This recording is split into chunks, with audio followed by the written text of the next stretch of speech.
بسم اللہ الرحمن الرحیم۔ السلام علیکم ورحمۃ اللہ وبرکاتہ۔ ملا نصیر الدین کا نام تو سنا ہوگا۔ یہ شخص ترکی کا ایک مسخرہ تھا۔ جس طرح ہمارے ہاں ملا تو پیازا اور شیخ چلی کی لطیفے مشہور ہے، اسی طرح ترکی میں ملا نصیر الدین کی لطیفے بڑے مزے لے کر بیان کیے جاتے ہیں۔ کہتے ہیں ملا نصیر الدین یوں تو نہایت عقل مند اور عالم فاضل شخص تھا، مگر لوگوں کی اصلاح اور تفریح کے لیے بے وقوف بنا رہتا اور ایسی حرکتیں کرتا کہ لوگ ہنس کر لوٹ پوٹ ہو جاتے۔ ملا نصیر الدین کے پڑوس میں ایک مالدار یہودی رہتا تھا جو اتنا کنجوس تھا کہ کبھی کسی غریب اور محتاج کو ایک پیسہ نہ دیتا تھا۔ ملا نے کئی بار اسے سمجھایا کہ خدا نے تمہیں دولت عطا کی ہے، اسے غریب اور مفلس لوگوں پر خرچ کیا کرو، لیکن اس نے ملا کی کوئی نصیحت نہ قبول کی اور نہ سنی۔ آخر ملا نصیر الدین نے اسے سزا دینے کے لیے ایک ترکیب سوچی۔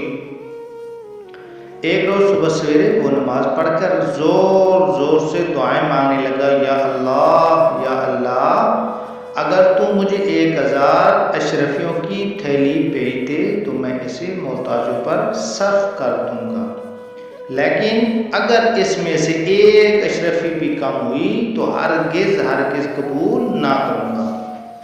یہودی نے یہ دعا سنی تو سوچا کہ ملا بڑا ایماندار شخص بنتا ہے، اس کی ایمانداری آزمانی چاہیے۔ یہ سوچ کر اس نے تھیلی میں 999 اشرفیاں بھریں اور عین اس وقت جب کہ ملا نصیر الدین دعا مانگ رہا تھا، اشرفیوں سے بھری ہوئی تھیلی اس کے سینے میں پھینک دی۔ ملا نصیر الدین نے لپک کر تھیلی اٹھا لی اور اس میں سے اشرفیاں نکال کر گننے لگا۔ کل 999 اشرفیاں تھیں۔ ملا نے خدا کا شکر ادا کیا اور کہنے لگا، یا اللہ، میں تیرا شکر گزار ہوں کہ تو نے میری دعا قبول فرما لی۔ ایک اشرفی کم ہے تو کوئی بات نہیں، یہ اشرفی پھر کبھی مجھے دے دینا۔ یہودی نے جب ملا نصیر الدین کی یہ الفاظ سنے تو سخت پریشان ہوا اور دل میں کہنے لگا کہ یہ ملا تو بہت چلاک ہے، اس نے دھوکے سے میری اشرفیاں ہتھیا لی ہیں۔ وہ بھاگا ملا کے پاس آیا اور کہنے لگا، تم بہت بے ایمان شخص ہو، لاؤ میری اشرفیاں واپس کرو۔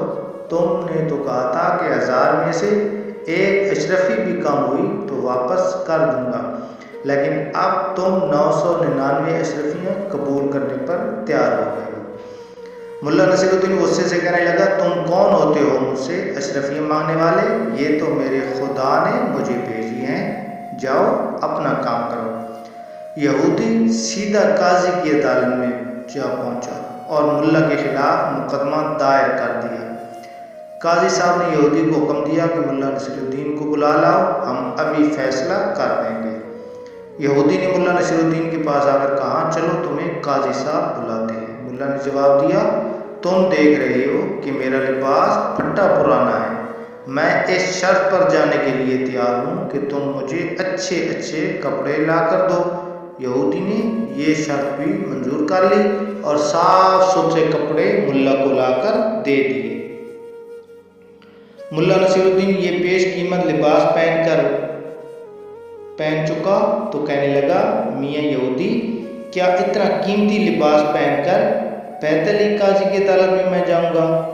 لوگ دیکھیں گے تو دل میں کیا کہیں گے؟ جاؤ اپنا گھوڑا بھی لے آؤ، اس پر سوار ہو کر میں جاؤں گا۔ مرتا کیا نہ کرتا، یہودی نے اپنا گھوڑا بھی ملا کے حوالے کر دیا اور ملا صاحب نہایت شان و شوکت سے گھوڑے پر سوار ہو کر قاضی صاحب کی عدالت میں جا پہنچے۔ مقدمہ پیش ہوا۔ قاضی صاحب نے دونوں کو غور سے دیکھا۔ ملا نصیر الدین کا قیمتی لباس اور سواری کا گھوڑا بھی انہوں نے دیکھا اور یہودی کا لباس بھی، اور یہ بھی محسوس کیا کہ وہ پیدل آیا ہے۔ یہودی نے جب سارا قصہ سنایا تو قاضی صاحب نے ملا نصیر الدین سے پوچھا، ملا صاحب، تم اس کے الزام کا کیا جواب دیتے ہو؟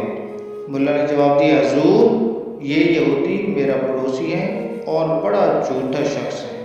ابھی تو یہ کہتا ہے کہ میں نے اس کی 999 اشرفیاں ہتھیار لیے ہیں، اور کچھ دیر بعد کہے گا کہ یہ لباس جو میں پہنے ہوئی ہوں وہ بھی اسی کا ہے۔ یہ سنتے ہی یہودی چلا اٹھا، ہاں جناب، یہ لباس بھی میرا ہے، میں نے اسے پہننے کے لیے دیا تھا۔ ملا نے کہا، سن لیا جناب آپ نے، یہ لباس بھی اسی کا ہو گیا، اور ابھی دیکھیے یہ کہہ دے گا کہ یہ گھوڑا بھی اسی کا ہے۔ یہودی غصے سے چیخ اٹھا، ہاں حضور، یہ گھوڑا بھی میرا ہی ہے، ملا نے مجھ سے سواری کے لیے مانگا تھا۔ قاضی نے جو یہ باتیں سنی تو یہودی کو ڈانٹ پھٹکار کر نکال دیا اور مقدمہ خارج کر دیا۔ یہودی روتا پیٹتا ملا نصیر الدین کے گھر پہنچا اور اس کی بڑی منت سماجت کی۔